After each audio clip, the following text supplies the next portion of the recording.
میری گود کا پالا مانگا ہے تو ایک اسماعیل ہے، کاش میری گود میں ہزاروں ہوتے، میں ایک ایک کر کے سارے اپنے رب کے نام پہ قربان کر دے۔ دوڑ کے آیا جناب اسماعیل علیہ السلام، پتہ ہے آپ کے والد کہاں لے جا رہے ہیں؟ فرمایا یہیں سیر کے لیے۔ کہنے لگے نہیں، ان کو تو خواب آئی ہے، رب کا حکم آیا ہے، وہ تو ذبح کر دیں گے۔ تو فرمایا ٹھیک ہے، میرے والد ذبح کریں گے تو میں ذبح ہو جاؤں گا، آپ نے میری بات کو سمجھنا ہے۔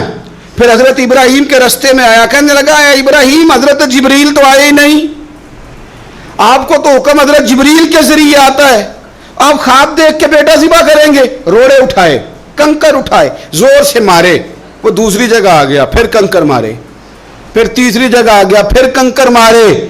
کیا دنیا میں یہ بھی انداز بھی ہے کہ روڑے مارے تو عبادت کا ثواب ملے؟ آپ میری بات کو سمجھنا یار، روڑے مارو، روڑے کون مارے؟ حاجی صاحب مارے، ایک دفعہ مارے، کہا نہیں 3 دفعہ مارو، 3 دن مارو، آؤ روڑے مارو۔ یا اللہ، روڑے مارنا بھی عبادت ہے؟ پتھر مارے، کنکر مارے، فرمایا مارو نا، تمہیں پتہ نہیں نا کہ وہ ذائقہ کتنا ہے جب میرے خلیل نے میری خاطر روڑے مارے تھے، میری خاطر روڑے مارنا بھی عبادت قرار دے دیا۔ صحابہ نے پوچھا یا رسول اللہ، یہ جو ہم کنکر مارتے ہیں جمرات کو، اس کا بھی ثواب ہے؟ فرمایا یہ تو تمہیں میزان عمل میں قیامت کے دن پتہ چلے گا نا اجر کتنا ہے، یہ تمہیں تب پتہ چلے گا۔ روڑے مارے حضرت ابراہیم خلیل نے، فلما اسلم وتلہ للجبین، دونوں تیار ہو گئے، باپ نے بیٹے کو پیشانی کے بل لٹایا۔ مفسرین کہتے ہیں خود کہا تھا جناب اسماعیل نے، ابا جی سیدھا لٹا کے ذبح نہ کرنا، ہو سکتا ہے چہرہ دیکھیں تو آپ سے چھری نہ چلائی جا سکے، آنکھوں پہ پٹی باندھ لو، مجھے الٹا کر کے لٹا لو اور میرے ہاتھ پیر باندھ لو۔ بیٹے وہ کیوں؟ کہا آپ والد ہی نہیں، پیغمبر بھی، پیغمبر بھی جد الانبیاء، ابو الانبیاء ابراہیم خلیل۔ ایسا نہ ہو کہ میں موت آتے وقت تڑپوں تو کچھ خون اڑے، تو میں اللہ کے نبی کی بے ادبی نہیں کرنا چاہتا، مجھے ذرا باندھ لے۔ باپ نے بیٹے کو باندھا، چھری پکڑ لی اور گردن پہ چلائی، فلما اسلم وتلہ للجبین۔ آپ کبھی مزہ تو لے ان آیتوں کا، دونوں تیار ہو گئے، باپ نے بیٹے کو گردن کے بل لٹا لیا، ونادیناہ ان یا ابراہیم، رب فرماتے ہیں ہم نے آواز دی اے ابراہیم۔ آپ کبھی دیکھیں کوئی بندہ کام کر رہا ہو تو پیچھے سے کوئی دیکھنے والا آواز، او ٹھہرنا ٹھہرنا ٹھہرنا، ذرا مزہ لے، ونادیناہ ان یا ابراہیم۔ اللہ فرماتے ہیں ہم نے آواز دی اے ابراہیم، قد صدقت الرؤیا، آپ نے تو خواب سچ کر دکھایا ہے، اے ابراہیم آپ نے تو خواب سچ کر دکھایا، اِنَّ كَذَلِكَ نَجْزِي الْمُحْسِنِينَ، ہم اسی طرح نیکوں کو بدلہ دیتے ہیں۔ اِنَّ هَذَا لَهُوَ الْبَلَاءُ الْمُبِينُ، بے شک یہ بڑی آزمائش تھی، بے شک یہ کھلی آزمائش تھی۔ میں نے کہا تھا قرآن کی آیتوں کا بھی مزہ لیا کرے، یہ کھلی آزمائش تھی۔ جب آزمائش لینے والا کہتا ہے آزمائش کھلی تھی اور دینے والے نے سچ کر دکھائی، تو پھر حضرت ابراہیم کی شان دیکھی نا کتنی بلند ہے۔ لینے والا کہتا ہے آزمائش کھلی تھی، وَفَدَيْنَاهُ بِذِبْحٍ عَظِيمٍ، اور ہم نے انہیں بچا لیا فدیے میں عظیم ذبیحہ دے کر۔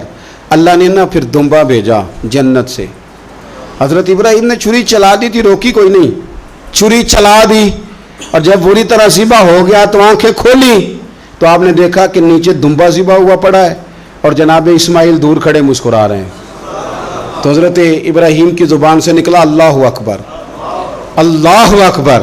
آپ کی بات سن کے جناب اسماعیل بھی پکارے اللہ اکبر، اللہ اکبر۔ یہ لفظ سنے تو حضرت جبریل بولے، کہنے لگے لا الہ الا اللہ واللہ اکبر۔ جب انہوں نے یہ کہا تو حضرت سیدنا ابراہیم پھر بولے، کہنے لگے اللہ اکبر وللہ الحمد۔ اللہ کو یہ لفظ بھی بڑے پیارے آئے۔ فرمایا پڑھو نا، 9 ذی الحج کی فجر سے لے کر 13 تک پڑھو نا ذرا سارے، اللہ اکبر، اللہ اکبر، لا الہ الا اللہ واللہ اکبر، اللہ اکبر وللہ الحمد۔ فرمایا یہ پڑھتے رہو۔ انہوں نے پڑھے تھے مل کے تو مجھے بڑے پیارے لگے۔ فرمایا ہم نے انہیں بچا لیا ایک فدیہ، عظیم فدیہ دے کے، وَتَرَكْنَا عَلَيْهِ فِي الْآخِرِينَ، اور ہم نے ان کے ذکر کو چھوڑا ہے آنے والوں کے لیے۔ کیا لفظ ہے قرآن کے، قربان ہونے کو دل کرتا ہے. یہ بات بیان کر کے پتہ کیا فرمایا؟ رب نے فرمایا، رب نے فرمایا، خدا خود میر مجلس بود، رب کریم نے فرمایا. کیا فرمایا؟ فرمایا سلام علی ابراہیم. قربان جائیں، سلام علی ابراہیم. کیا بات کہاں ختم ہو رہی ہے، کہاں پہنچ رہی ہے؟ کیا انداز؟ سلام علی ابراہیم، سلام علی ابراہیم. فرمایا سلام ہو ابراہیم پر، سلام ہو ابراہیم پر، سلام ہو. حضور فرمانے لگے غلاموں یاد رکھنا قربانی حضرت ابراہیم کا طریقہ ہے. یہ وہ طریقہ، کبھی بیٹے بھی کسی نے ذبح کیے ہیں، لے آئے میدانوں میں بیٹے ذبح کرنے، لے آئے. میرے نبی پاک سید عالم صلی اللہ علیہ وسلم نا شوق کرتے قربانی کا. بڑی پیاری چیز کوئی ہو نا تو بندہ کہتا ہے بڑی پیاری، بڑی لاڈلی، کہتا بیٹے یہ چیز ہے تیری ذرا سنبھال لینا. بڑی قیمتی چیز ہو تو بندہ بیٹے بیٹیوں کہتا ہے آؤ نا تمہیں دکھاؤں. رسول پاک علیہ السلام فرمانے لگے اپنی لاڈلی بیٹی سیدہ فاطمہ الزہرا کو، حضرت زہرا پاک رضی اللہ تعالیٰ عنہ سے کہا فاطمہ ادھر آؤ، اپنی قربانی کے پاس آ کے کھڑی ہو جاؤ، میں تمہارا جانور ذبح کرنے لگا. اس کے پاس آ کے کھڑی ہو جاؤ، میں ذبح کرنے لگا ہوں، پاس آ جاؤ. ہمارے ہاں نا کاکروچ دیکھ کے چیخ مارنا فیشن ہے، چھپکلی دیکھ کے ڈر جانا فیشن ہے.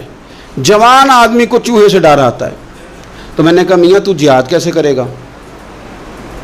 اوہو بکرا ذبح ہو رہا ہے، پیچھے ہٹ جاؤ پیچھے ہٹ جاؤ. کیوں جی؟ کہتے ہیں میں پڑھا لکھا جو ہوں، میرے وہ پیسے جو ہیں. کیا بات کرتے ہیں آپ؟ دنیا میں سب سے نازک اور لطیف جسم میرے رسول پاک کا ہے، اور حضور اپنے دست مبارک سے جانور ذبح کرتے تھے. سب سے زیادہ نرم دل اللہ نے حضور کو دیا ہے، لیکن حضور نے 63 اونٹ حج کے موقع پر اپنے دست مبارک سے ذبح فرمائے. یہ کیا بات ہوئی؟ کس طرف چل گئی قوم؟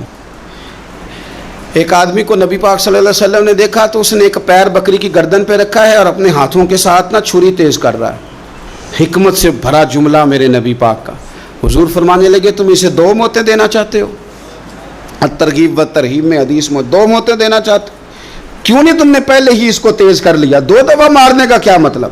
اچھی طرح سے آپ جانور کو خریدیں، اچھی نیت سے لے کے اچھی طرح ذبح کریں، اور خود آپ پارٹیسپیٹ کریں. جب یہ کام ہو رہا ہو آگے بڑھیں، صحیح کر کے ذبح